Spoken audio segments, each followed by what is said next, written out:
car market is about to implode. Can you imagine spending $100,000 on a Jeep Wrangler? My Audi failed me. She broke down on the side of the road the other day. What the f? Millions of Americans are dumping their brand new cars, and the reason is sending shockwaves through the auto industry. What automakers don't want you to know is finally coming to light, and if you're thinking about buying a new car, you need to see this first. Stay with us until the end, because the truth is far worse than most people realize. And if you enjoy exposing the stories they don't want you to hear, make sure to like the video and subscribe. Car market is about to implode. We're about to see a COVID 2.0 in regards to the car market, but it's a little bit reversed because nobody wants a new vehicle. Nobody wants a subscription vehicle. Nobody wants to be monitored. Nobody wants their face scanned. And with all the new AI technology things that are coming to where your vehicle could be potentially disabled, it could leave you on the road. There's a lot of people that are fearing that and they don't want their lives invaded. So they're keeping their vehicles. Not only that, but they're not able to afford car payments anymore. With interest rates, with the price of vehicles, nobody wants a new car. And that's why new cars are so heavily discounted. If you have an older vehicle, 25, 10 years old, hang on to it, ride it till the wheels fall off or close to, because these dealers are going to be offering, and they are offering you top dollar paid for your vehicle. And when you do sell it, I wouldn't buy anything brand new with all this subscription technology. I would buy another used one. The market is about to get wild. For years, companies made transmissions with metal pans. Every single one of these old Chevy transmissions has a metal pan. Even this old Ford Mustang transmission has a metal pan. But now we got these brand new cars with plastic oil pans. And even worse, they put the filter inside the pan. So when you want to service your vehicle up, you gotta buy a whole transmission pan just to change your fluid and filter. Every single time. And just because it's plastic doesn't mean it's cheap. These oil pans cost nearly $200 brand new. And not only that, these transmissions now take special fluid that sells for nearly $16 to $18 a quart. Just a few years ago, changing your transmission fluid and filter cost nearly $200. And now, this job is over $800 because of the fluid and because we gotta buy the stupid plastic oil pans. I have a 2500 Sierra Denali Ultimate. It's a 2025. Yesterday, I was driving down the interstate. Power went off. Complete dead. Truck unresponsive. No power steering. No power. All it said on the dash was reduce power, pull over immediately. So I glided off the edge of the interstate. Fortunately, I was at an exit and dead. All it would do would, you press the button and it would roll and start over, crank, crank, crank, crank, crank, crank, crank, crank, and it would never actually turn over. Did that a couple of times. Ended up having to call a tow truck. Paid $170 to have it towed to the dealership for them to tell me it's a power control module for the fuel pump. Apparently, this is happening with a lot of GM vehicles. So if this happens to you, try to save yourself some money. Tell them what's going on. Unfortunately, I haven't found a way to crank it. Apparently, it's 2 wires and a bolt near the fuel tank. I haven't gotten down there to figure it out. But yeah, I don't know what's going on, GMC. This is all over the internet. You guys got to fix this stuff. I'm tagging them in this post so that they see it. If you're in the market for a newer used SUV, I would not recommend the newer GM Yukons or Tahoes. The transmission went out before 10,000 miles. We bought an extended warranty through the bank. We caught hell trying to get the transmission done. Now they gave us a $3,500 budget to find a motor. Y'all find me a motor I can buy for $3,500 for a 2021 Yukon Denali 6.2 liter. Absolutely ridiculous. What a joke. The transmission failed before it even hit 10,000 miles. It sounds unbelievable, but owners across the country are reporting the exact same nightmare. A brand new SUV and a transmission that doesn't even make it past the break-in period. This isn't just bad luck, it's becoming a disturbing pattern. What is this? This feels like it belongs in a Mitsubishi. What the frick, Audi? Could Audi be a little more innovative than this? I'm not sure how I feel about these opened envelope vents. I'm sure there's a better way to do that. How many leaves are gonna get stuck down there? That's not a hatch. I guess for the life of me thought that whole thing was gonna go up, and I even saw that there. Why is this not a hatch? Well, you know what? I gotta give Kia crap for this because they aren't stopping. So these are the door handles on the new Seltos. Now you can see from a design perspective, this makes sense, but from a functionality perspective, yeah, you gotta have an electronic release with that, and it's all fun and games until that freezes over. Let me know what you guys think, but I think we should just go back to normal door handles. Am I just an idiot and I can't figure out like how to get my car in neutral? Like I want to go through a car wash and that's park, drive, reverse, like that's the manual mode. Like I cannot get it in neutral to like go through a rolling car wash. What am I doing wrong? Modern cars are packed with flashy tech, but somehow they've become harder to use than ever. Simple tasks now require confusing menus, awkward controls, and endless screens. Instead of making driving easier, automakers are turning everyday cars into frustrating gadgets. Well, I was just rolling up my window, but now I don't know.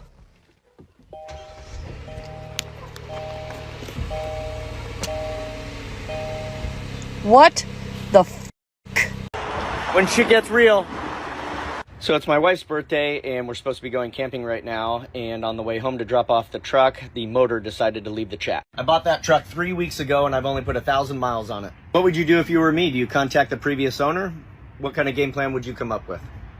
My Audi failed me. She broke down on the side of the road the other day, and it's really, really sad because that was my dream car. Unfortunately, this Audi gave me so much trouble, even for being a new car, and I think I'm just traumatized. I'm like, take it back. I need something different. I want something that's going to be reliable, but I also don't want like a basic ass car. I loved the Audi. I loved how I felt driving it. And so yeah, if you have a mid to full size SUV that you love and that you feel like has been reliable for you, please let me know what it is because we are going car shopping this weekend. Spent $48,000 on a car, and at 50,000 miles, my paint started peeling everywhere. Been dealing with Hyundai for a year, called corporate and everything, and the dealership, and nobody's helping me out here. We've gone round and round and round, guys. What do I do? Help me out here. Oh my god, stop. What the fuck? Yo! Do it one more time? Do it one more. Ah! Stop. Whoa. Even luxury brands aren't immune anymore. Some new BMWs are suffering major failures before they even reach 10,000 miles. When critical engine parts give out this early, it's no longer an isolated issue. It's a warning sign buyers can't afford to ignore. So this truck has 2,500 miles on it. 2,500 miles.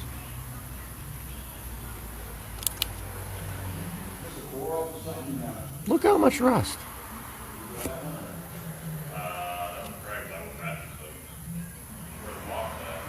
What the? Like, that's terrible.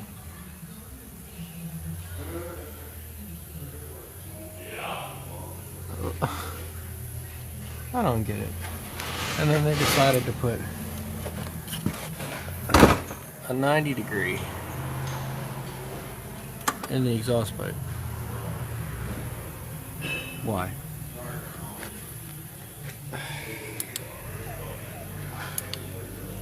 Do better, Ford. New cars are in, and already I can see one that's going back to the auction. It's so bad that my transporter had to show it to me.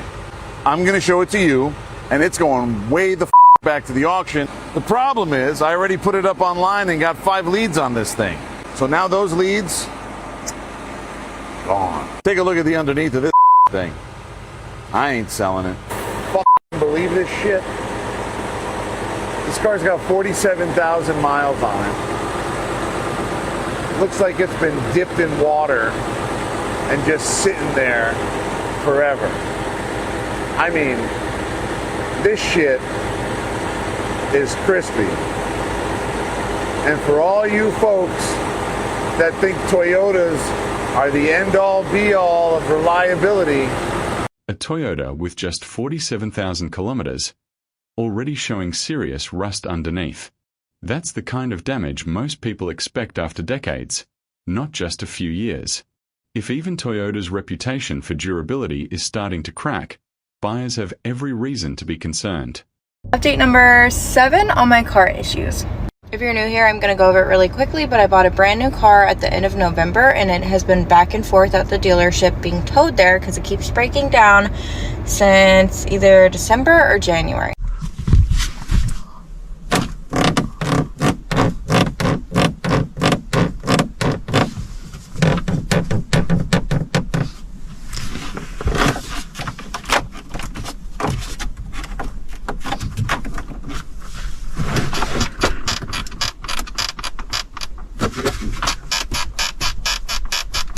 $100,000 on a Ford Bronco. I think this is where Ford messed up. The Bronco, right, Raptor, is in a weird niche, right? It's $100,000.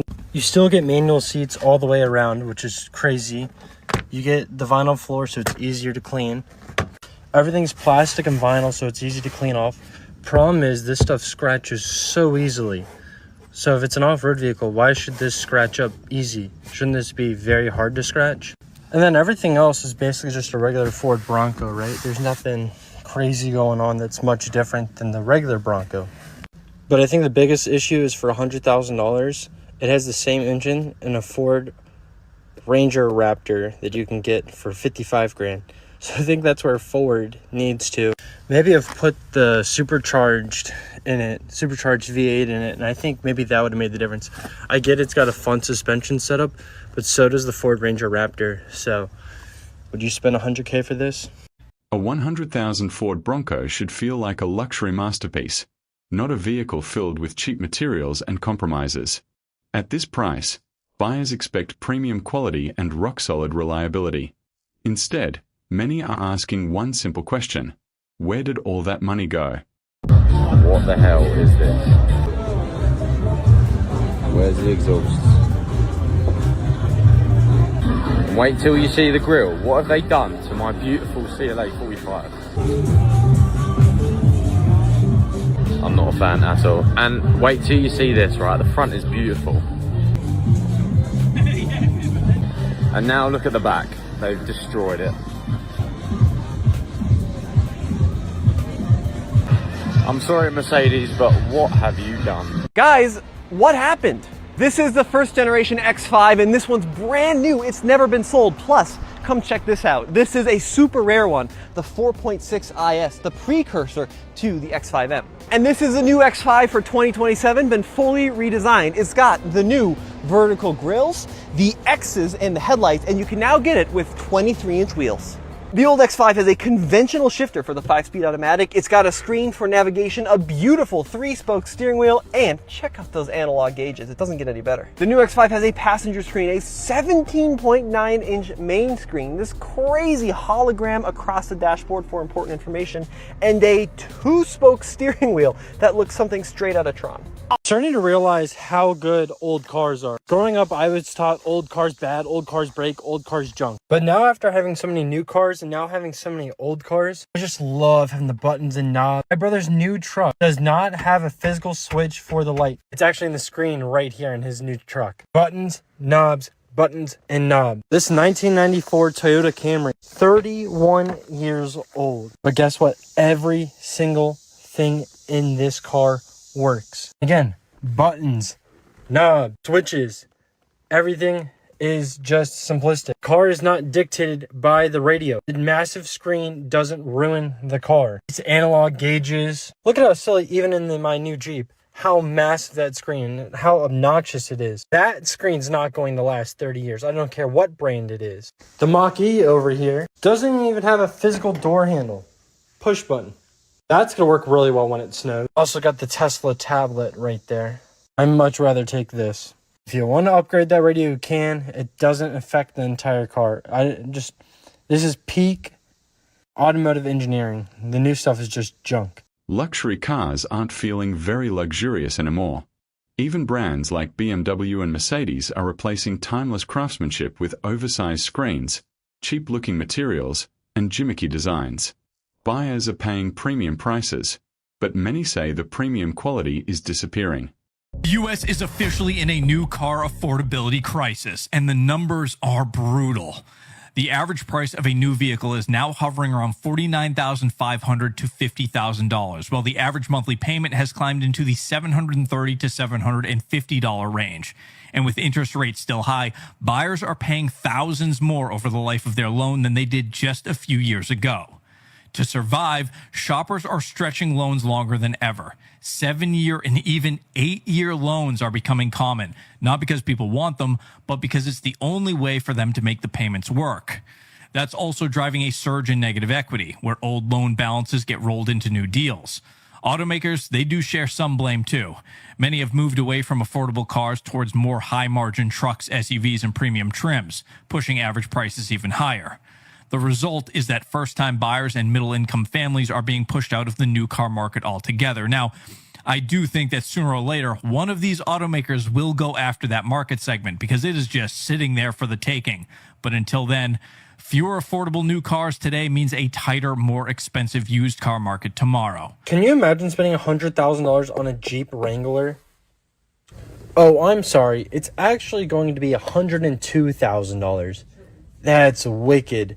I get this is the 392 edition, so you have the V8 in this, but this is just a Jeep Wrangler. It is the same Wrangler you could spend $40,000 on. Yes, it's got wheels, tires, and a lift kit, and a V8, but is that really worth, $60,000? Like, what?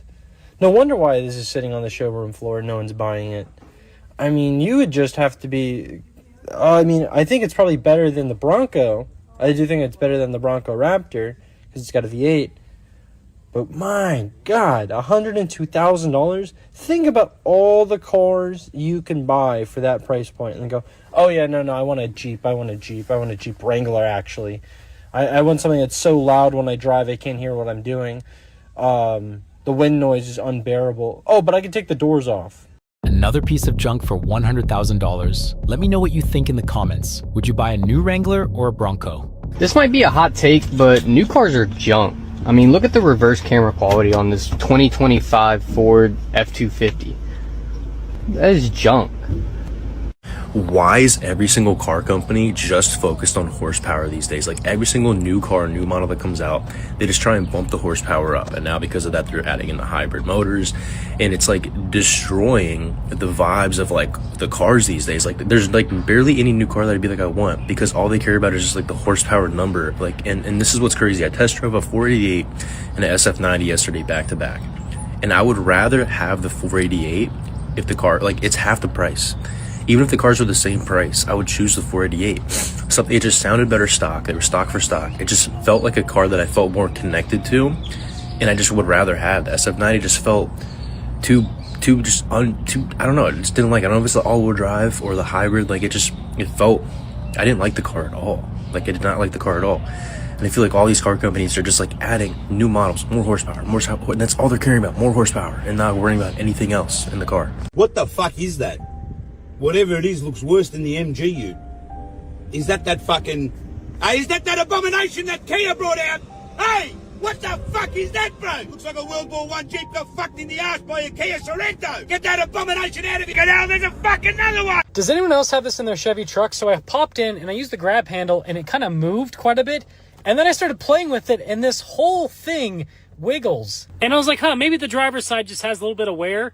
But no, the passenger side also wiggles as well. There's 3 automotive trends that need to go away, and this Volvo EX30 has all of them. The first one's right here. There are 4 windows like a traditional car, in this EX30, but there's only 2 window switches. So to toggle between the front and the rear, I have to first hit the rear switch, and then I can lower the rear windows. The second, there's no gauges in front of me, so everything is handled by a single screen. Your parking settings, your speedometer, even your turn signals pop up on the center screen. And that just takes away your attention from the road to be looking at the screen. And number 3 is this fixed glass roof. This is beautiful, lets in a lot of light, but there's no shutters or shade in here. And to add insult to injury, Volvo will sell you a $200 covering that matches the interior that you can install in here and stow away when you don't need it. I know I said 3, but here's a bonus one. Lack of physical controls everywhere. In this one, there's no volume dial, and there's even no buttons for your glove box. Open that up, I have to go here and hit this button,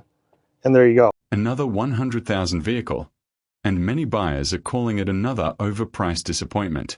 At that price, expectations are sky high, but does the Wrangler really deliver, or is the Bronco the better choice?